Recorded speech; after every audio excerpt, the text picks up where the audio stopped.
Hi అండి. నమస్కారం అందరికీ. సెకండ్ పార్ట్‌లో రాముకి ఆ ఇంట్లో దయ్యాలు ఉన్నాయి అనే సంగతి తెలిసాక అతనికి జ్వరం పట్టుకుంది గదా! దానికి కొనసాగింపుగా ఈ ఫైనల్ పార్ట్ 3 అనేది కొనసాగింపుగా ఉంటుంది. ఇక్కడ రాముకి ఎదురయ్యే అనుభవాలు, అతనికి ఆ ఇంట్లో జరిగే సంఘటనలు చివరికి ఏమవుతుంది అనేది మనం ఈ పార్ట్‌లో తెలుసుకుందాం. సో, మీలో ఎవరైనా కొత్తవారు ఉంటే దయచేసి నా ఛానల్‌ని సబ్స్క్రైబ్ చేసుకోండి. అలాగే ఈ వీడియోకైతే ఒక లైక్ చేయండి. ఎందుకంటే చాలా వరకు చాలామందికి రాత్రి పడుకునే సమయంలో ఈ స్టోరీస్ వినడం కొంతమందికి అలవాటుగా ఉంటుంది. అది వాళ్ళకు రీచ్ అవుతుందనే ఉద్దేశంతోటి లైక్ చేయమనైతే కోరుతున్నాను. సో, ఇక ఫైనల్ పార్ట్ ఏదేమనుకున్నా కూడా ఈ పార్ట్‌లోకైతే వెళ్దామా? ఆ రాత్రి జరిగిన భయానక సంఘటనలను పదే పదే తలుచుకొని ఆ తర్వాతి రోజు ఉదయం అయ్యేసరికి రామ్కి ఫుల్గా జ్వరం రావడంతో శరీరం బాగా బలహీనపడిపోయి ఆఫీస్కి కూడా వెళ్ళలేనంతగా నీరసంతో కుసించుకుపోతూ బెడ్ మీద నుంచి లేవలేక అలా దాని మీదే పడుకుండిపోయాడు. నిన్న రాత్రి నుంచి అతను పడుతున్న అవస్థను చూసిన అతని భార్య, ఏంటండి ఇది? మీకు అసలు ఎన్నడూ లేనిది ఈరోజు విచిత్రంగా 106 డిగ్రీల జ్వరం వచ్చింది. అంతగా దేన్ని చూసి భయపడ్డారు? అని అడిగింది. ఆ మాటలకు కాస్త చిరాకు పడుతూ, ఊరుకోవే బాబు, అవన్నీ ఇప్పుడు నీకు అవసరమా చెప్పు. నేను అసలు దేన్ని చూడలేదు, నేనేం భయపడలేదు. ఈ మధ్య నేను గ్యాప్ లేకుండా ఆఫీసులో వర్క్ చేస్తున్నాను కదా, బహుశా అందువల్లే ఇంత ఫీవర్ వచ్చినట్టు ఉంది. ఒక 2 రోజులు రెస్ట్ తీసుకుంటే తగ్గిపోతుందిలే, నువ్వేం కంగారు పడకు. అది సరే గాని ఇంతకు పిల్లలు ఎక్కడా కనిపించడం లేదు అని అడిగాడు రామ్. బాబు ఏమో స్కూల్కి వెళ్ళాడు, పాప ఏమో బయట గార్డెన్లో ఉంది. ఏంటో ఈరోజు తన స్కూల్కి వెళ్ళమంటే వెళ్ళలేదు. మీకు విషయం చెబుతాను, మీరు కోప్పడకండి. ఈ ఇంట్లోకి వచ్చినప్పటి నుండి తను చాలా వింతగా ప్రవర్తిస్తుంది. తనలో తాను మాట్లాడుకుంటుంది. అసలు మనతో మాట్లాడడం పూర్తిగా తగ్గించేసింది. మొన్న ఒకసారి ఆమె రూముకి వెళ్తే దుప్పట్లో పడుకొని ఉంది, కానీ ఆమె పక్కన ఇంకా ఎవరో పడుకొని ఉన్నట్లు అనిపించింది. ఆ సమయంలో మన బాబు కూడా హాల్లో టీవీ చూస్తూ ఉన్నాడు. అయితే మరి బెడ్ మీద తన పక్కన ఎవరో ఉన్నారు అని చాలా భయం వేసి వెంటనే ఆ దుప్పెట్ లాగేసి చూస్తే పాప ఒక్కతే అందులో ఉంది.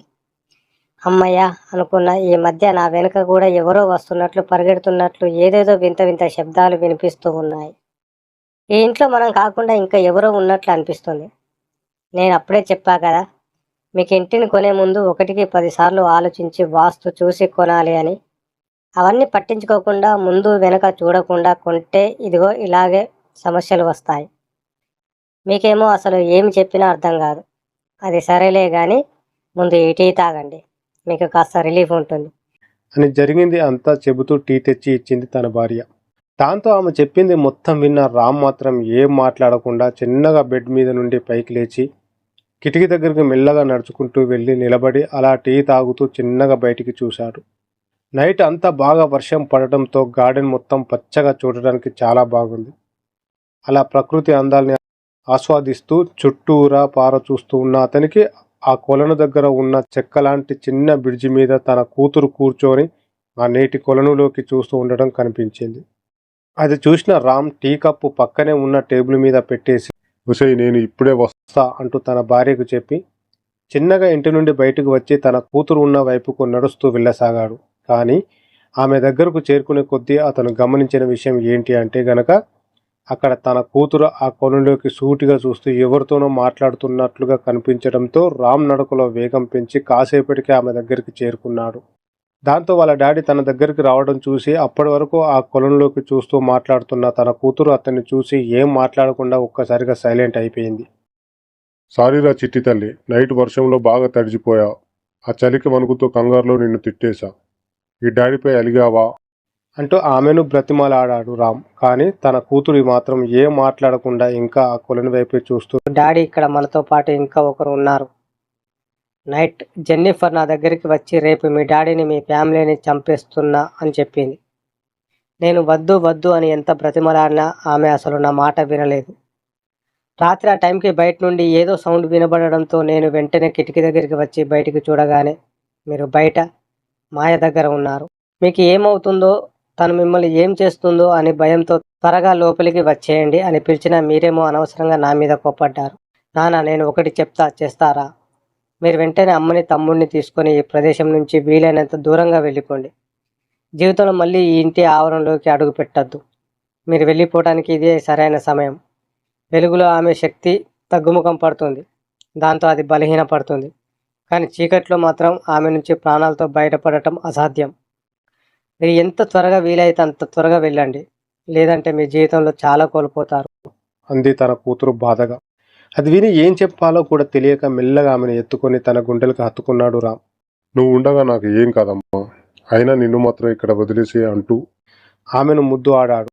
అది సరే గాని ఇందాక ఆ కొలంలోకి చూస్తూ ఎవరితో మాట్లాడుతున్నావు అని అడిగాడు రామ్. అందులోనే నా ఫ్రెండ్ జెన్నిఫర్ ఉంది, తనతోనే నేను మాట్లాడుతున్నా డాడీ. తనకి మీరు ఎవరు ఈ ఇంట్లో ఉండటం నచ్చలేదంట. తను మిమ్మల్ని అందరినీ చంపేస్తానని నాతో కోపంగా అంటుంది. నా ఫ్రెండ్ ఉండేది ఇందులోనే అంటూ ఆ కొలను యొక్క నీటి లోపలికి చూపించింది తన కూతురు. అది విన్న రామ్ ఏదో అర్థం కాని భయంతో చిన్నగా ఆ కొలను దగ్గరికి వెళ్ళి దానిలోకి మెల్లగా తొంగి చూశాడు. రాత్రి వర్షంలో రామ్ చూసిన ఆ పాప చేతిలోనే ఆ టెడ్డీ బేర్ అక్కడ ఆ నీటిపై తన కూతురు చూపించిన ప్రదేశంలో తేలియాడుతూ అతనికి కనిపించింది. దాంతో ఒక్కసారిగా అది చూసిన రామ్కి వెంటనే భయంతో గుండె వేగంగా కొట్టుకోవడం మొదలయ్యింది. భయంగా చిన్నగా ఆ నీటి లోపలికి మరింతగా తొంగి చూశాడు. దీంతో నీటి అడుగున నుండి ఏదో ఒక పాప శరీరం కుళ్ళిపోయి అది పెద్దగా అరుచుకుంటూ ఒక్కసారిగా తన మీదకి రాబోయింది. అది చూసిన రామ్కి భయంతో తన ప్రాణం పోయినట్టు అనిపించి వెంటనే తన కూతుర్ని తీసుకుని అక్కడి నుండి తన ఇంటిలోకి పరిగెత్తాడు. ఓవైపు వీళ్ళు అలా భయంతో పరిగెత్తుకుంటూ రావడం చూసిన అతని భార్య, ఏమైందండి? బయట ఏదో అరుపు వినిపించింది అంటూ కంగారుగా వీళ్ళ దగ్గరికి పరుగున వచ్చింది. వేగంగా పరిగెత్తుకుంటూ అలా రావడంతో అలసిపోయిన రామ్ కొద్దిసేపటి దాకా అలసట తీర్చుకొని ఆమె వైపు చూస్తూ, ఏం లేదు, అక్కడ ఏవో పక్షులు అరుస్తున్నాయి, నేను ఏదో శరీరం యాక్టివ్గా ఉంటుందని పరిగెత్తాను అంతే. రేవతి, నువ్వు వెళ్ళి నీ రూమ్లో ఆడుకో, ఇంకోసారి ఆ కొలని దరిదాపుల్లోకి కూడా నువ్వు అస్సలు వెళ్ళకు, చెప్పింది అర్థమైంది కదా అంటూ ఆమెను తన రూమ్కు పంపించాడు రామ్. సరే డాడీ, మీరు చెప్పినట్టే చేస్తా, ఇక మీదట అటువైపు వెళ్ళను అంటూ ఆమె తన రూమ్కి వెళ్ళిపోయింది.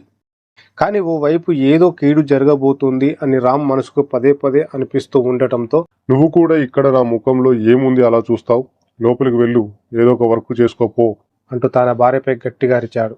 అబ్బా, అసలు ఈ రోజు ఏమైంది ఈ మనిషికి? ఎందుకని మీకు ఇంత కోపం అంటూ అలిగి లోపలికి వెళ్ళిపోయింది తన భార్య. అలా వారిద్దరూ చీటికి మాటికి గొడవ పడుతూనే ఆ రోజు మొత్తం గడిచిపోయింది. మరోవైపు రాత్రి అవ్వడంతో అందరూ కూడా త్వరగా తినేసి ఒక్కొక్కరు త్వరగా గాఢ నిద్రలోకి వెళ్ళిపోయారు. మరోవైపు టైం అప్పుడు నైట్ 2:30 కావడంతో అంతలో బయట నుంచి ఎవరో తనని పిలిచినట్టు అనిపించి అదిరిపడి కళ్ళు తెరిచి పైకి లేచాడు రామ్. ఆ పిలుపు మాత్రం మొదట ఎక్కడి నుండి వస్తుందో మొదట అతనికి అర్థం కాలేదు. కానీ అలా వింటూ ఉండగా తర్వాత అర్థమైంది, అది బయట వైపు నుంచి వస్తుంది అని. దాంతో మెల్లగా తన రూమ్లో ఉన్న కిటికీ దగ్గరికి నడుచుకుంటూ వెళ్ళి చిన్నగా కర్టెన్ పక్కకు జరిపి బయటికి తొంగి చూశాడు రామ్. బయట ఎటు చూసినా అంతా కటిక చీకటిగా ఉంది, ఎవరూ లేరు. ఆ చీకట్లో గుడ్లగూబ చేసే శబ్దాలు, పక్షులు చేసే చప్పుడులు, నక్కలరిచే ఊలాలు ఆ రాత్రి ఎందుకో గాని ఇంకా భయంకరంగా వినిపిస్తూ ఉన్నాయి అతనికి. ఆ భయంతోనే సర్లే, ఎవరూ లేరు కదా, ఇక వెళ్ళి పడుకుందాం అని బెడ్ దగ్గరికి వస్తూ ఉండగా ఇంతలో బయట నుంచి మళ్ళీ ఏదో అలికిడి అయింది. అది విన్న రామ్ వెంటనే పరిగెడుతూ కిటికీ దగ్గరికి వెళ్ళి బయటకు చూసిన తనకి భయంతో రోమాలు నిక్కబొడుచుకున్నాయి. ఈసారి బయట గార్డెన్లో ఒక తలలేని మొండం కత్తి పట్టుకొని అటు ఇటు తిరుగుతుంది. అది చూసిన భయంతో వెంటనే ఆ కిటికీ కట్టెను మూసేశాడు. మరోపక్క గుండె దడతో ఒళ్ళంతా చెమటలు పట్టేశాయి. పరిగెడుతూ వెళ్ళి ఇంట్లో ఉన్న డోర్స్ అన్నీ క్లోజ్ చేసి తన బెడ్ మీదకి వచ్చి ఫుల్గా దుప్పటి కప్పేసుకొని పడుకున్నాడు రామ్. కానీ తనకి మాత్రం ఎంతసేపటికి కూడా నిద్ర అనేది రాలేదు. తనకి ఇందాక బయట చూసిన సంఘటన పదే గుర్తుకు వస్తూ ఉంది. దాంతో ఈ ఒక్కరోజు త్వరగా గడిచిపోవాలి దేవుడా అనుకుంటూ బిక్కుమంటూ అతను ఆ దుప్పట్లో ముడుక్కొని గడిపాడు. ఆ తర్వాతి రోజు ఉదయాన్నే త్వరగా నిద్రలేచి తన కూతురుతో మాట్లాడటానికి ఆమె రూమ్కి వేగంగా వెళ్ళాడు. అతను వెళ్ళేసరికి ఒక పక్క తన కూతురు సుత్తి తీసుకొని కింద ఫ్లోర్లో టక్ టక్ టక్ మని కొడుతూ ఉంది. మెల్లగా ఆమె ఎదురుగా చైర్ వేసుకొని కూర్చున్నాడు రామ్. అసలు నువ్వు నాకు ఒక విషయం చెప్పు, మాయ అనేది ఎవరు? తను మనిషా లేక దయ్యమా? నిన్న నువ్వు కొలంలోకి చూస్తూ ఎవరితో అంతలా మాట్లాడుతున్నావు, అందులో అసలు ఏం ఉంది అని అడిగాడు. అతను అలా అడగగానే తన కూతురు ఆ ఫ్లోర్ని కొట్టడం ఆపేసి చిన్నగా తల పైకెత్తి రామున్న వెనుక వైపు చూస్తూ వెకిలిగా నవ్వుతుంది. అది చూసి కోపం నశాలను కంటింది రామ్కు.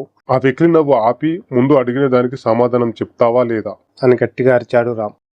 పాప చిన్నగా అతని వైపే చూస్తూ డాడీ నువ్వు మాత్రం అస్సలు వెనుకకు తిరగద్దు అంటూ ఉంది.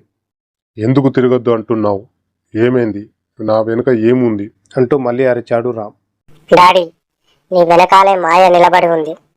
తన ఎర్రటి కళ్ళతో నోటి నుండి కారుతున్న నెత్తురుతో నీ వైపే కోపంగా చూస్తుంది. నువ్వు వెనక్కి తిరిగి చూసిన మరుక్షణమే తను నిన్ను చంపేస్తుంది అంట. అందుకే వెనక్కి తిరగద్దు అని అంటున్నా అంది తన కూతురు. ఆమె చెప్పింది విని రామ్కి తన గుండె ఆగిపోయినట్టు అనిపించింది. భయంతో ఒళ్ళంతా వణుకుతుంది. ఎందుకంటే అప్పటికే అతని వెనక వైపు నుండి ఎవరో తన భుజం మీద చెయ్యి వేశారు. గట్టిగా ఊపిరి తీసుకుని భయంగా చిన్నగా తల పక్కకి తిప్పి చూశాడు. పక్కనే తన భుజం మీద పదునైన గోళ్లతో కుళ్ళిపోయి రక్తంతో తడిచి ఉన్న ఒక చెయ్యి ఉంది. ఆ సమయంలో భయంతో తన గొంతు బిగుసుకుపోయింది. అరుద్దామంటే మాట కూడా బయటికి రావడం లేదు. తన కూతురు మాత్రం తన వెనుక వైపు ఉన్న దాన్ని చూస్తూ వెకిలిగా నవ్వుతూ ఉంది. ఇంతలో ఒక్కసారిగా డోర్ తెరుచుకుని లోపలికి వచ్చింది తన భార్య. వెంటనే పక్కకు తిరిగి చూస్తే ఆ చెయ్యి తన భుజం మీద లేదు. ఏమండి, త్వరగా మీరు ఒకసారి బయటికి రండి, మీతో కొంచెం మాట్లాడాలి అంది ఆమె.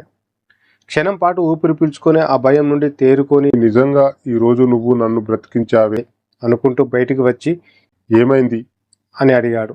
ఏమండి, ఈ ఇంట్లో ఏదేదో జరుగుతుంది. నాకు ఎందుకో భయంగా ఉంది. ఈ ఇల్లుని అమ్మేసి ఎక్కడికైనా వెళ్ళిపోదామండి అని భయపడుతూ అంది అతని భార్య. ఇంత తక్కువ రేటుకు ఇంత పెద్ద ఇల్లు దొరికింది. ఉన్న డబ్బులు మొత్తం దీనికే పెట్టాం. ఇప్పుడు ఈ ఇంటిని వదిలేసి మనం ఎక్కడికి పోతాం? నువ్వు కూడా చిన్నపిల్లలాగా మాట్లాడకు. మీ అందరి వల్ల నాకు పిచ్చెక్కుతుంది అంటూ చిరాగ్గా లోపలికి వెళ్ళాడు రామ్. ఆ రూమ్లో ఉన్న ఆమె కూతురు వాళ్ళ అమ్మ వైపు దీర్ఘంగా చూస్తూ ఉంది. ఆ చూపుకు భయపడిన ఆమె వెంటనే అక్కడి నుండి ఏమండి, నేను వస్తున్నా ఆగండి అంటూ అతని వెనకే వెళ్ళింది. లోపలికి వెళ్ళి కొద్దిసేపటి వరకు ఆలోచించిన తర్వాత అంజలి చెప్పిన దాంట్లో కూడా పాయింట్ ఉంది. వచ్చిన దగ్గర నుంచి ఈ ఇంట్లో అన్ని ఏవో తేడాగా జరుగుతూ ఉన్నాయి. ఇలాంటి భయంకరమైన పరిస్థితుల మధ్య ఇక్కడ ఉండటం అవసరమా అని అనిపించింది అతనికి. కానీ ఉన్న డబ్బులు మొత్తం ఆ ఇల్లు కొనడానికి ఖర్చు చేశా. ఇప్పుడు ఇల్లును అమ్ముతా అంటే ఎవరు కొంటారు? పైగా ఇక్కడ ఇలాంటి సంఘటనలు జరుగుతున్నాయి అని తెలిస్తే అసలు ఎవరు కూడా కొనడానికి ముందుకు రారు. ఇలా కాదు, ముందు బయట ఉన్న ఈ పల్లెటూరులోకి వెళ్ళి అసలు విషయం ఏమిటో తెలుసుకోవాలి అనుకున్నాడు. వెంటనే పైకి లేచిన రామ్ చిన్నగా కిటికీ దగ్గరకు చేరుకొని మెల్లగా బయటికి చూశాడు. బయట అటు చూసిన మొత్తం నార్మల్గానే ఉంది. ఇక ఏ ప్రమాదం లేదు, బయటికి వెళ్ళొచ్చు అని భావించిన అతను వెంటనే ఇంటి మెయిన్ డోర్ ఓపెన్ చేసి పరిగెత్తుకుంటూ తన కారు దగ్గరికి వెళ్ళాడు. వెంటనే తన కారులోకి ఎక్కి కారు స్టార్ట్ చేసి అక్కడి నుండి వేగంగా డ్రైవ్ చేసుకుంటూ దగ్గరలో ఉన్న పల్లెటూర్ల వైపుకు వెళ్తూ ఉన్నాడు. తన మైండ్లో వందలాది ప్రశ్నలు తలెత్తుతున్నాయి. అసలు ఈ ఇల్లు ఏమిటి? ఇంతకు ముందు అసలు ఈ ఇంట్లో ఎవరు ఉన్నారు? ఇలా జరగడానికి గల కారణం ఏమిటి అనే విషయాలు అతన్ని తొలిచేస్తున్నాయి. పోయి ఇలాంటి ఇంట్లో పడ్డాను. ఏంటో ఇల్లు కొనాలి అనే తొందరలో ముందు వెనుక ఆలోచించకుండా కొనేశాను. ఇప్పుడు ఇలాంటి భయంకరమైన పరిస్థితిని అనుభవిస్తున్నా అని తనలో అనుకుంటూనే అతను అలా ఆ అడవి దాటి కారులో దగ్గరలో ఉండే పల్లెటూరుకి చేరుకున్నాడు. తన కారులో వస్తున్న టైంలో ఆ రోడ్డు పక్కన ఆ రోజు అతను చూసిన పని వాళ్ళు నిలబడి కనిపించారు. వెంటనే కారు దిగి వాళ్ళ దగ్గరికి పరిగెడుతూ వెళ్ళాడు రామ్. రామ్ తమ వైపు రావడం గమనించిన ఆ పని వాళ్ళు భయంతో అక్కడి నుంచి పరుగులు పెడుతూ వెళ్ళబోతుండగా వెంటనే రామ్ వాళ్ళని ఆపేశాడు. ఆగండి, నేను మిమ్మల్ని పనికి పిలవడానికి రాలేదు. ఆ బంగ్లా గురించి తెలుసుకోవడానికి వచ్చాను. అసలు ఇంతకుముందు ఆ ఇంట్లో ఏం జరిగిందో చెప్పండి. ఎందుకని మీరు అక్కడికి రావడానికి భయపడుతున్నారు అని కంగారుగా వాళ్ళని అడిగాడు. సారు, మీరు ఉంటున్న బంగ్లా మొత్తం దుష్టశక్తుల ఆధీనంలో ఉంది. అక్కడ దయ్యాలు రాజ్యమేలుతున్నాయి. ఒకప్పుడు ఆ బంగ్లా అక్కడ కట్టక ముందు అదంతా ఒక శ్మశానం. తక్కువ ధరకు వస్తుంది అని ఆ స్థలాన్ని కొని కొంతమంది అత్యాశపరులు దాన్ని ఆక్రమించుకొని అక్కడ బంగ్లాను నిర్మించి వారు బయటి వారికి దాన్ని అమ్మేశారు. దాదాపు కొన్ని తరాల కుటుంబాలు ఒకరి తర్వాత మరొకరు ఆ ఇంటిని కొని వివిధ కారణాలతో చాలా దారుణంగా ఆ ఇంట్లో చనిపోయారు. అసలు వారందరూ ఎందుకు చనిపోతున్నారో కూడా ఎవరికి తెలియదు. అయితే ఆ ఇంటిని కొనుగోలు చేసిన మొట్టమొదటి కుటుంబంలోని ఆ దంపతులకు మాయా అనే ఒక పాప ఉండేది. ఆ పాపకు మొదటి నుంచి కూడా ఆ బంగ్లా అంటే అమితమైన ఇష్టం. ఎవరు ఆ బంగ్లాలోకి వచ్చినా, ఆ బంగ్లా దరిదాపుల్లోకి ఎవరు వెళ్ళినా ఆ పిల్ల చాలా కోప్పడేది. ఎప్పుడు చూసినా ఆ బంగ్లాతో మాట్లాడుతూ తనలో తాను నవ్వుకుంటూ కాలం గడిపేది. పైగా తను ఎక్కువగా బంగ్లాకు ఎదురుగా ఉన్న కొలను దగ్గర ఆడుకుంటూ ఉండేదంట. ఆ ఇంట్లోకి చేరిన కొన్ని సంవత్సరాల వరకు అక్కడ వారికి అంతా బాగానే గడిచింది. అయితే ఒకరోజు ఏమైందో ఏమో కానీ ఆ కుటుంబంలో ఆ పాప వాళ్ళ నాన్న ఒక్కసారిగా వాళ్ళిద్దరిని వదిలేసి చెప్పా పెట్టకుండా ఎక్కడికో వెళ్ళిపోయాడంట. కానీ ఆ తర్వాత రోజే మాయ వాళ్ళ అమ్మ కొలం దగ్గర ఉన్న ఒక పచ్చని చెట్టుకు ఊరు వేసుకొని చనిపోయింది. దాంతో అదేంటో గాని ఆవిడ ఎప్పుడైతే ఆ చెట్టుకు ఊరు వేసుకుందో గాని అప్పటి నుంచి ఇప్పటి వరకు ఆ చెట్టుకి ఒక పచ్చని ఆకు కూడా మొలవలేదు. రాను రాను ఆ చెట్టు బాగా ఎండిపోయి ఆకులు మొత్తం రాలిపోయి చూడ్డానికి భయం కలిగించే విధంగా తయారయ్యింది. అయితే ఒకరోజు మా ఊరిలోని కొంతమంది కట్టెల కోసం అడవిలోకి వెళ్ళినప్పుడు ఆ ఇంటిని దూరం నుంచి చూశారంట. ఆ సమయంలో ఆ కలువ దగ్గర ఉన్న ఆ చెట్టు వైపు చూస్తూ మాయ వాళ్ళ అమ్మతో మాట్లాడుతూ ఉండటం వాళ్ళు గమనించారు. అంత పెద్ద బంగ్లాలో ఆ చిన్న పాప ఒంటరిగా ఉండటం వల్ల మతి స్థిమితం కోల్పోయి అలా ప్రవర్తిస్తూ ఉంటుంది అనుకున్నారు అప్పట్లో వాళ్ళు. అయితే కొన్ని రోజుల తర్వాత ఆ మాయ కూడా ఆ కలంలోకి దూకి ఆత్మహత్య చేసుకుంది అని అప్పట్లో తెలిసింది. అసలు ఎందుకు అలా జరిగిందో, వాళ్ళ అమ్మ ఎందుకు అలా చనిపోయిందో, వాళ్ళ నాన్న ఎందుకు పారిపోయాడో, ఆ పాప ఎందుకు ఆత్మహత్య చేసుకుందో ఇప్పటికీ కూడా ఎవరికీ తెలియదు. అయితే అదంతా అక్కడ ఉన్న ఆత్మల ప్రభావమే అని, అందుకే వాళ్ళ కుటుంబం అలా చనిపోయారని అప్పట్లో కొందరు వాదించారు. కానీ ఆ తర్వాత నుంచి ఆ ఇంటిని కొనుగోలు చేసి అందులో స్థిరపడిన ప్రతి ఒక్క కుటుంబంలోని వారంతా ఏదో ఒక కారణాలతో చనిపోతూ వచ్చారు. అలా వారు చనిపోయిన తర్వాత రోజే రక్తంతో బంగ్లా యొక్క గోడ మీద మాయా అని రాసి ఉండేదంట. పైగా రాత్రి వేళలో ఆ ఇంటి దగ్గర ఇప్పటికీ కూడా ఆ పాప ఆడుకుంటున్నట్లు, ఆ ఇంట్లో నుండి లోపలికి రమ్మని ఎవరో తమను పిలుస్తున్నట్లు, పైగా ఆ బంగ్లా చుట్టూ ఆ ఇంటి యజమానుల శవాల దగ్గర ఆ పాప నిలబడి ఉంది అంటూ చాలామంది చెప్పుకువచ్చారు. దాంతో ఆ మాయ యొక్క ఆత్మ ఇంకా ఆ బంగ్లాలోనే తిరుగుతూ ఉంది అని, అదే ఆ ఇంటిని కొనుగోలు చేసిన వారందరినీ చంపుతుంది అని అందరూ నమ్మడం మొదలుపెట్టారు. ఇప్పటికి చాలామంది ఆ ఇంట్లో చనిపోయారు. ఆ ఇల్లు ఇప్పుడు కూడా కీడును కోరుకుంటుంది. అది అంత మంచిది కాదు సారు, అది చావుకు సంకేతం. ఆ ఇంట్లోకి అడుగుపెట్టిన వారు శవాలుగా మారాల్సిందే. ఈ విషయం మీకు అప్పుడే చెప్దాం అని అనుకున్నాం, కానీ చెబితే నమ్ముతారో లేదో అని ఆ రోజు వెళ్ళిపోయామని ఆ పని వాళ్ళు మొత్తం రాముతో చెప్పారు. వారు చెప్పింది మొత్తం విన్న రామ్కి భయంతో ఒళ్ళంతా వణకడం మొదలయ్యింది. దాంతో వెంటనే ఆ ఇంట్లో తనకు జరిగినది మొత్తం వారితో చెప్పాడు. అది విన్న ఆ పనివారు, దేవుడా, అంటే ఆ మాయ ఇంకా అక్కడే ఉందన్నమాట. సారు, ముందు మీరు ఆ ఇంటిని వేరే వాళ్ళకి అమ్మేసి మీరు అక్కడి నుండి దూరంగా వెళ్ళిపోండి. అప్పుడే మీరు దాని నుంచి బయటపడతారు. బంగ్లాని కొన్నవారు దాని గురించి మొత్తం తెలుసుకొని ఆ ఇంట్లోకి అడుగు పెట్టకుండా దాన్ని తెలివిగా మీకు తక్కువ ధరకు అమ్మి ఉంటారు. అందుకే వాళ్ళు ప్రాణాలతో బయటపడ్డారు. ఇదంతా తెలియని మీరు ఏమో ఇప్పుడు చిక్కుల్లో పడ్డారు. ఏదైనా మనం చేసే ముందు దాని గురించి నలుగురి వద్ద సలహాలు తీసుకుని కొనుక్కోవాలి, లేదంటే ఇలాంటి సమస్యలే వస్తాయి. ఆ ఇంటి గురించి తెలియని చాలామంది కూడా అనుకోకుండా ఆ ఇంట్లోకి వెళ్ళి శవాలుగా తేలారు. కానీ అదుపులేని భయం వల్ల ముందుగానే మీరు ఆ ఇంటి నుంచి పారిపోవాలని చూస్తే మీరు ఎక్కడికి వెళ్ళినా కానీ అది మిమ్మల్ని, మీ కుటుంబాన్ని చంపేంత వరకు అస్సలు వదలదు. మీరు ప్రాణాలతో బయటపడాలంటే మీ స్థానంలో మరొకరు ఆ ఇంట్లోకి అడుగు పెట్టాలి. వెళ్ళండి సారు, త్వరగా ఆ పని చేసి మిమ్మల్ని, మీ కుటుంబాన్ని కాపాడుకోండి అని చెప్పి కంగారుగా అక్కడి నుంచి ఆ పనివారు వెళ్ళిపోయారు. వెంటనే రామ్ కూడా తన కారు స్టార్ట్ చేసి తిరిగి ఆ బంగ్లా దగ్గరికి తిరుగు ప్రయాణమయ్యాడు. అలా వెళ్తూ ఉన్నంతసేపు ఒక పక్క భయం, బాధ అతన్ని ఆవహించాయి. ఎన్నో ఏళ్ల నుంచి సరిగ్గా తినకుండా పైసా కూడబెట్టి ఇల్లు కొనుక్కుంటే చివరికి ఇలా అయ్యిందేంటి భగవంతుడా అని తన మనసులో అనుకుంటూ కృంగిపోతూ ఉన్నాడు. ఆ రోజు సాయంత్రం అయ్యేసరికి ఆ బంగ్లా వద్దకు చేరుకున్నాడు. ఆ బంగ్లా వైపే చూస్తూ లోపలికి వెళ్ళడానికి తనకు భయంగా ఉన్నా కానీ తన కుటుంబ సభ్యులను కాపాడుకోవడం కోసం అతను లోపలికి వెళ్లాల్సిందే అని నిర్ణయం తీసుకున్నాడు. భయపడుతూనే తాను మెల్లగా బంగ్లా వైపు అడుగులు వేశాడు. అప్పటికే రాత్రి అవ్వస్తుండడంతో అందరూ తినడానికి రామ్ వాళ్ళ వైఫ్ వంటింట్లోకి వెళ్ళి వంట చేస్తూ ఉంది.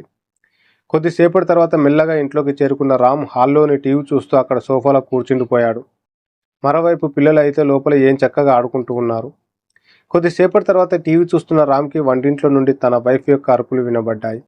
దాంతో అది విన్న రామ్ వెంటనే, అంజలి, నీకేమైంది అంటూ పరిగెత్తుకుంటూ లోపలికి వెళ్ళి చూసేసరికి తన భార్య తలపైన సీలింగ్కి ఉన్న పెద్ద రంధ్రంలో నుండి ఆమె తలని ఏదో గట్టిగా పట్టుకొని పైకి లాగుతూ ఉంది. దానివల్ల తన భార్య తల ఆ రంధ్రంలోకి వెళ్ళిపోయి ఆమె శరీరం మాత్రం పైనుంచి కిందికి వేలాడుతూ ఉండటంతో ఆమె కాళ్ళు గాల్లో తేలుతున్నాయి. ఏమండి, కాపాడండి, పైనుండి నా మెడని ఏదో గట్టిగా పట్టుకొని పైకి లాగుతుంది. నాకు చాలా భయంగా వేస్తుందండి, నాకు చాలా భయం వేస్తుంది, కాపాడండి అని ఆమె భయంతో ఒక పక్క అరుస్తూ ఉంది. అంజలి, నువ్వు భయపడకు, నేను ఇక్కడ ఉన్నా, నేను కాపాడతా అంటూ ఆమెను పట్టుకొని కిందికి లాగుతూ ఒకసారి పైన ఆ రంధ్రం వైపు చూశాడు రామ్. ఆ రంధ్రం లోపల బయట ఆ చెట్టుకి ఉరి వేసుకుని వేలాడుతూ తనకి కనిపించిన అమ్మాయి శరీరం తన వైఫ్ యొక్క తలను పట్టుకొని పైకి లాగుతూ ఉండటం కనిపించింది. అది చూసి ప్రాణం పోయినట్టు అనిపించడంతో ఆ భయంతో ఒక్కసారిగా తన వైఫ్ను వదిలేసి పక్కనే ఉన్న గోడ కతుక్కుపోయాడు రామ్. మరోవైపు ఏమండి, కాపాడండి, నా మెడ బాగా నొప్పిగా ఉంది అంటూ అరుస్తూ ఉంది తన భార్య. నేను వస్తున్నా, భయపడకు. అంటూ మళ్ళీ వెంటనే వెళ్ళి తన భార్యను గట్టిగా కిందికి లాగుతూ ఉన్నాడు రామ్. ఇంతలో పైన ఆ హోల్ లోపల నుండి ఏదో పెద్ద సౌండ్ రావడంతో తన భార్య ఒక్కసారిగా అరవడం ఆపేసింది. ఉన్నట్టుండి పైన ఉన్న సీలింగ్ నుండి రక్తధార కారుతూ అతనిపై పడుతూ ఉంది. అది చూసిన అతనికి వెంటనే గుండె వేగం క్షణం క్షణం పెరుగుతూ ఉంది. అంజలి, నువ్వు బాగానే ఉన్నావా? ఏమైనా మాట్లాడు అన్నాడు భయంగా రామ్. కానీ ఆమె దగ్గర నుండి ఎలాంటి సమాధానం రాలేదు. ఏం జరిగిందో అని కంగారు పడుతూ ఆమె యొక్క శరీరాన్ని వెంటనే బలంగా కిందికి గుంజాడు. ఆ వెంటనే పైన ఆ రంధ్రం నుండి ఏదో ఇంకా బలంగా ఆమె తలను పైకి లాగడంతో ఆ దెబ్బతో తన వైఫ్ తల మొండెం నుండి తెగిపోయి ఆమె తల ఆ రంధ్రంలోకి వెళ్ళిపోయి తన భార్య మాత్రం మొండం మొత్తం అతని మీద పడింది. అలా పడడంతో ఆమె రక్తంలో పూర్తిగా తడిచిపోయాడు రామ్. అది చూసి బాధ మరియు భయంతో పెద్దగా అరుచుకుంటూ వెంటనే అక్కడి నుంచి హాల్లోకి పరిగెడుతూ వెళ్ళాడు. ఆ భయంలో అతనికి ఆగకుండా కంట్ల నుండి నీళ్లు వస్తున్నాయి. వెంటనే తన పిల్లల్ని కాపాడాలి అని వాళ్ళు ఆడుకుంటూ ఉన్న రూమ్లోకి పరిగెత్తాడు. అక్కడికి వెళ్ళి చూడగా తన గుండె ఆగిపోయింది. ఎందుకంటే అప్పటికే తన కొడుకు 2 ముక్కలుగా చీల్చబడి రక్తపు మడుగులో చనిపోయి పడి ఉన్నాడు. అయ్యో దేవుడా, ఎంత పెద్ద తప్పు చేశా. నా భార్య వెళ్ళిపోదామని ఎంతలా చెప్పినా తన మాట వినలేదు అని గుండె పగిలేలా వెక్కి వెక్కి ఏడ్చుకుంటూ అటు ఇటు చూశాడు. కానీ చుట్టూ తన కూతురు మాత్రం ఎక్కడా కనిపించలేదు. రేవతి, రేవతి, ఎక్కడ ఉన్నావు? అంటూ ఇల్లు మొత్తం వెతకడం మొదలుపెట్టాడు. కానీ ఆ ఇంట్లో ఎక్కడా ఆమె కనిపించలేదు. ఆ భయంలో ఏం చేయాలో తెలియక ఏడ్చుకుంటూ బయటికి వెళ్ళిపోదాం అని ఆ ఇంటిలోని మెయిన్ డోర్ దగ్గరికి పరిగెత్తబోయాడు. వెంటనే ఆ ఇంటి తలుపు ఆటోమేటిక్గా మూసుకుపోయింది. మెయిన్ డోర్ వెంటనే దానంతట అదే అలా మూసుకుపోవడంతో ఏం చేయాలో కూడా తెలియని దిక్కుతోచని స్థితిలో వెంటనే అక్కడి నుంచి పరిగెత్తుకుంటూ వచ్చే భయంతో బిక్కుబిక్కుమంట ఆ ఇంటిలోని తన బెడ్రూమ్లో ఒక మూల దాక్కొని మూర్చుకున్నాడు రామ్. ఓవైపు అతనికి ఏదో తెలియని బాధ, మరోవైపు అంతకుమించి పశ్చాత్తాపం. ఎందుకంటే తన వైఫ్ మాట విని అక్కడి నుంచి వెళ్ళిపోయి ఉంటే ఇప్పుడు తన కొడుకు తన భార్య తనతో ఉండేవాళ్ళు. నాకు కూడా ఈ పరిస్థితి ఉండేది కాదు. వాళ్ళ చావుకు నేనే కారణం అంటూ కుమిలిపోయాలి ఏడవడం మొదలుపెట్టాడు. అలా ఏడ్చేడ్చి మెల్లగా తనంతట తాను నిద్రలోకి జారుకున్నాడు. అప్పుడు టైం చూస్తే నైట్ 2 అవుతుంది. కొంతసేపటి తర్వాత బయట గార్డెన్లో నుండి తన కూతురు డాడీ డాడీ అంటూ పిలిచినట్టు సౌండ్ వినిపించడంతో ఒక్కసారిగా తుల్లిపడి నిద్రలేచిన అతను మెల్లగా భయంగా తన ఇంటి కిటికీ నుండి బయటికి తొంగి చూశాడు. బయట ఎటు చూసినా కూడా కటిక చీకటిగా ఉంది. ఎవరూ లేరు.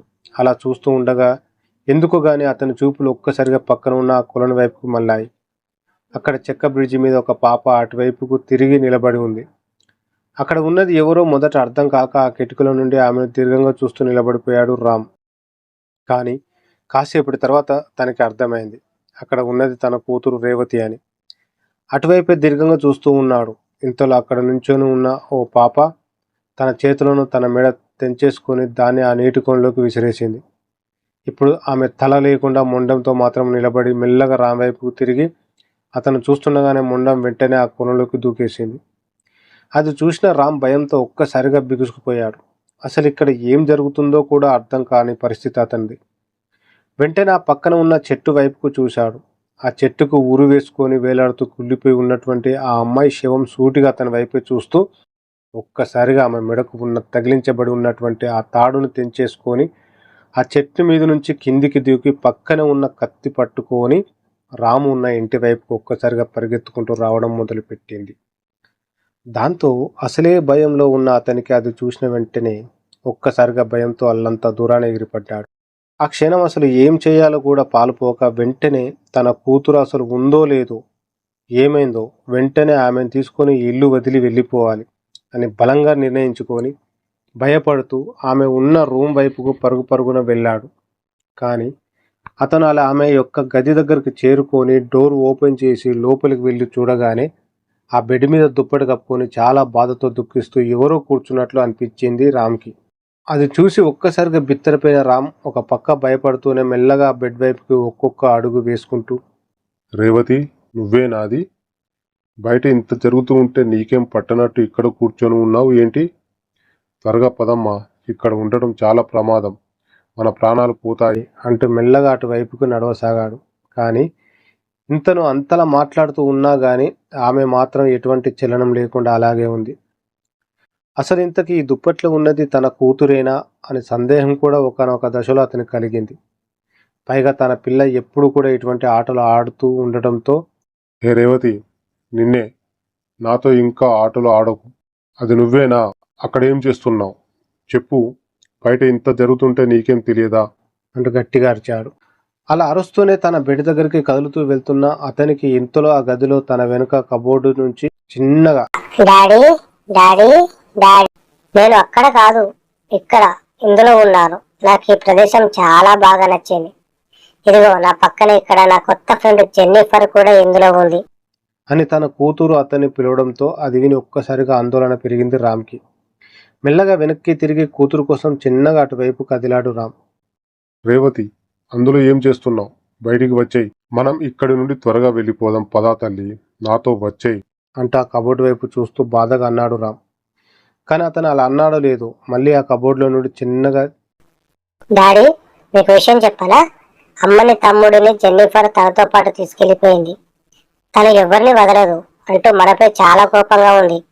నేను ఆమెకి బాగా నచ్చేశాను. నన్ను కూడా తనతో పాటు ఉండిపోమ్మంటుంది. నేను కూడా సరే అని ఒప్పుకున్నా. అంటే ఆ కబోర్డులో నుండి తన కూతురు గొంతు అతనికి వినపడింది. అది విన్న రామ్ మాత్రం దానినే సూటిగా చూస్తూ రేవతి, నువ్వు జెన్నిఫర్ జెన్నిఫర్ అని ఎంత చెప్పినా వినకుండా పరిస్థితిని ఇంత దూరం నేనే తీసుకువచ్చాను. మొదటిసారి నీ మాట విని అప్పుడే మనం అందరం వెళ్ళిపోయి ఉంటే ఇంత ఘోరం జరిగేది ఉండేది కాదు. ఆ రోజు ఆ టీ స్టాల్ వ్యక్తి ఇంటికి వెళ్ళొద్దు, చచ్చిపోతారని ఎన్ని విధాలుగా చెప్పినా నేను వినలేదు. నా మొండితనం వల్ల ఇదంతా జరిగింది. దీనికంతటి కారణం నేనే. ఇక నాకు మిగిలింది నువ్వు ఒక్కదానివే బుజ్జి. దయచేసి నాతో పాటు వచ్చాయి. అమ్మా, నువ్వు అనుకున్నట్లు ఆ జెన్నిఫర్ మనిషి కాదు, మనసులో ప్రాణాలు తీసే భయంకర ప్రేతాత్మ అని కింద కూలపడి ఏడుస్తూ అన్నాడు రామ్. కొద్దిసేపటి తర్వాత ఆ కబోర్డు నుంచి చిన్నగా డాడీ, నేను కూడా ఇప్పుడు మనిషిని కాదు డాడీ అని అందే ఆమె. అది విని రామ్ ఒక్కసారిగా ఏడుపు ఆపేసి తన కళ్ళను తుడుచుకుంటూ అసలు నువ్వు ఏం మాట్లాడుతున్నావు రేవతి? ముందు ఆ కబోర్డులో నుండి బయటికి రా. మనం వెళ్ళిపోవాలి. ఇల్లు చాలా అంటే చాలా ప్రమాదకరమైనది అన్నాడు ఏడుస్తూ రామ్. కానీ ఈసారి మాత్రం ఆ కబోర్డ్లో నుంచి మనం ఈ ఇంట్లోకి వచ్చిన మొదటి రోజే మాయ తనతో పాటు నన్ను కూడా తీసుకెళ్లిపోయింది డాడీ.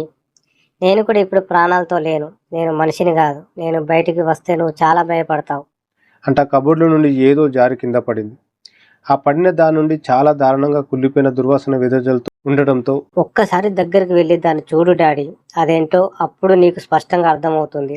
నేను చెప్పినప్పుడే మీరు నా మాట విని ఉంటే ఇప్పుడు మనం అందరం బ్రతికే వాళ్ళం అని ఆ కబోర్డులో నుండి తన కూతురు గొంతు మళ్ళీ అతనికి వినిపించింది. దాంతో గుండె నిబ్బరం చేసుకొని అదేంటో చూద్దామని చిన్నగా పైకి లేచి మెల్లగా దాని దగ్గరికి వెళ్ళి చూశాడు రామ్. అది తన కూతురు శరీరం బాగా కుళ్ళిపోయి దీనస్థితిలో పురుగులు పట్టేసి ఉంది. అది చూసి తన ఒళ్ళు జలధరించింది. భయంతో అతనికి ఒళ్ళంతా వణికిపోతుంది. ఆ కబోర్డ్లో నుండి ఇప్పటికైనా నన్ను నమ్ముతావా డాడీ? ఇన్ని రోజులు ఆత్మలు లేవు లేవు అనేవాడివి కదా. నువ్వు మాట్లాడుతుంది కూడా ఒక ఆత్మతో అని ఆ కబోర్డ్లో నుంచి ఆ గొంతు వినిపించింది. అది విని ఒక్కసారిగా భయంతో అరుస్తూ వెంటనే అక్కడి నుంచి హాల్లోకి పరుగు తీశాడు రామ్. మెట్లు దిగి వెళ్తూ ఉండగా ఆ మెట్ల మీద ఏదో పాకుతూ కిందికి వస్తున్నట్లు సౌండ్ వినిపించడంతో క్షణం పాటు అటువైపుగా భయపడుతూ చూశాడు. ఆ చీకట్లో అతనికి బయట చెట్టుకు ఉరి వేసుకొని వేలాడుతూ కనిపించిన ఆ అమ్మాయి శవం పాకుతూ కింద ఉన్న రామ్ వైపుకే అది సరాసరి వస్తూ ఉంది. అది బయట ఆ చెట్టుకు ఉరి వేసుకొని వేలాడిన ఆ డెడ్ బాడీ అని అర్థమయ్యి అతనికి దాన్ని చూసి గుండె ఆగినట్లయింది. పైగా ఎప్పుడైతే రామ్ దాని వైపు చూసి అలా భయపడి సాగాడో అదే ఆసరగా చేసుకొని అది ఒక్కసారిగా స్పీడ్గా అతని మీదికి రాబోయింది.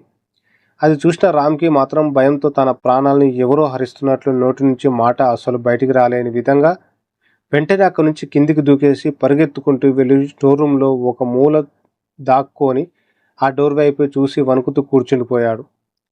పైగా అంతటి ఆ భయంలో గుండె మీద చేయి వేసుకుని తన భార్య, కొడుకు, కూతురు గురించి తలుచుకొని ఏడవసాగాడు. ఇక 2 గంటల సమయం గడిచిన తర్వాత టింగ్ టింగ్ టింగ్ అంటూ ఒక్కసారిగా బయట వైపు నుంచి ఆ ఇంటి తలుపును బలంగా కొడుతూ హలో హలో, లోపల ఎవరు అండి? ఇక్కడ ఫుడ్ ఆర్డర్ చేశారు. నేను డెలివరీ బాయ్ని. మీరు ఆర్డర్ పెట్టిన ఫుడ్ని తీసుకుని వచ్చాను. త్వరగా వచ్చి మీ ఆర్డర్ తీసుకోండి. నేను మళ్ళీ చాలా దూరం వెళ్ళాలి అంటూ ఆ డోర్ కొట్టే పనిలో ఉన్నాడు ఫుడ్ డెలివరీ బాయ్. అతని అరుపులు విని కొద్దిగా మెలకువ వచ్చింది రామ్కి. హలో సార్, లోపల ఎవరైనా ఉన్నారా మీరు ఆర్డర్ చేసిన ఫుడ్ తీసుకొచ్చాను. మీరు తీసుకుంటే నేను వెళ్తా. నాకు చాలా పనులున్నాయి. నేను ఇంకా చాలా ఆర్డర్లు ఇవ్వాలి. మీకు దండం పెడతా సార్. త్వరగా బయటకు వచ్చి తీసుకోండి బాబు. అసలు ఏంటండి మీరు? ఎక్కడ ఇల్లు లేనట్టు ఈ అడవి మధ్యలో కట్టుకొని ఉన్నారు. బాబోయ్, దారిలో వస్తూ ఉన్నప్పుడు భయంతో నా వెన్నులో వణుకు పుట్టింది. దారి పొడవునా ఏవేవో అరుపులు. ఇంకా నా బండి మీద ఎవరో కూర్చొని నా భుజం మీద చేయి వేసినట్లు ఎన్నెన్నో వింత వింత అనుభూతులు కలిగాయి. దానికి తోడు రోడ్డు మొత్తం చీకటి. ఈ చీకటిలో ఒక్కడనే వచ్చాను. బుద్ధున్నంత వరకు మళ్ళీ నేను ఇటువైపు రాను. మీరు త్వరగా బయటకు వచ్చి దీన్ని తీసుకుంటే నేను ఇక్కడి నుంచి వెళ్ళిపోతాను అంటూ అరిచే పనిలో ఉన్నాడు ఆ డెలివరీ బాయ్. సాయంత్రం టైంలో తన పిల్లలు మ్యాగీ అడిగితే ఆర్డర్ చేశాడు రామ్. ఆ గొంతు విని అతను ఇప్పుడు వచ్చినట్టు ఉన్నాడు. ఎలాగైనా ఈ ఇంటి నుంచి తప్పించుకోవాలి, ఇదే సరైన టైం అనుకుని వెంటనే అక్కడి నుంచి పైకి లేచి పరిగెత్తుకుంటూ ఆ మెయిన్ డోర్ దగ్గరికి చేరుకున్నాడు. చిన్నగా డోర్ మీద చెయ్యి వేసి ఓపెన్ చేశాడు, కానీ ఈసారి డోర్ లక్కీగా ఓపెన్ అయింది. ఎదురుగా ఉన్న అతను హాల్లో, సార్, ఇంతసేపు ఎక్కడ ఉన్నారండి బాబు? ఇదిగో ఈ ఫుడ్ ఆర్డర్ చేసింది మీరేనా? ఇదిగో తీసుకోండి అంటూ ఇచ్చాడు. కానీ రామ్ మాత్రం భయంగా వెంటనే అతని చేయి పట్టుకొని ఇంటి లోపలికి లాగేసి తాను మాత్రం వెంటనే అక్కడి నుంచి బయటకు పరిగెత్తుకుంటూ వెళ్ళి తన కార్ దగ్గరికి చేరుకుని డ్రైవ్ చేసుకుంటూ వెళ్ళిపోవడం మొదలుపెట్టాడు. ఫుడ్ డెలివరీ బాయ్ మాత్రం, వీడేంటి ఇలా పరిగెత్తుకుంటూ పారిపోయాడు? పిచ్చోడా లేక దొంగోడా? అయినా వీడుగోలా మనకెందుకులే. ఈ ఫుడ్ లోపల పెట్టేసి మన దారిన మనం వెళ్ళిపోదాం అని మెల్లగా ఆ ఇంటి లోపలికి వెళ్తూ, ఇదేంటి కొంప ఇంత భయంకరంగా ఉంది, ఇంత చీకటిగా ఉంది, ఇంట్లో ఎవరూ లేరా అనుకుంటూ ముందుకు నడిచాడు. అతను ఎప్పుడు అయితే అలా లోపలికి వెళ్ళాడో ఆ మరుక్షణమే ఆ ఇంటి యొక్క తలుపు వెంటనే వాటంతట అవే మూసుకుపోయాయి. అలా కొంత సమయం గడిచిన తర్వాత ఒక్కసారిగా ఆ డెలివరీ బాయ్ యొక్క చావు కేక చాలా పెద్దగా వినిపించింది. అది విని కారులో వెళ్తూ ఉన్న రామ్ ఒక్కసారిగా భయపడుతూ వెనక్కి తిరిగి చూడగానే వెనుక ఉన్న ఆ ఇంటి కిటికీ దగ్గర చనిపోయిన తన కూతురు, కొడుకు, మొండం లేని భార్య నిలబడి రామ్ని వెనక్కిరా వెనక్కిరా అంటూ పిలుస్తున్నారు. కానీ వాళ్ళ వెనుక ఏదో నల్లటి ఆకారం నిలబడి ఉంది. అదే జెన్నిఫర్. ఇదండి ఈ స్టోరీ. సో మీకు ఈ స్టోరీ బాగానే నచ్చిందని అనుకుంటున్నాను. దయచేసి ఈ స్టోరీ కనుక నచ్చితే నాకు సపోర్ట్ చేసి ఈ స్టోరీకి ఒక లైక్ ఇచ్చి దయచేసి నన్ను ఎంకరేజ్ చేయండి. ఎందుకంటే మీరిచ్చే లైకే కొంతమందికి రీచ్ కావడానికి ఒక అవకాశంగా ఉంటుంది. నెక్స్ట్ ఒక మంచి వీడియోతో మళ్ళీ మీ ముందుకు వస్తాను. సో అందరూ బాగుండాలి, అందులో నేను ఉండాలి.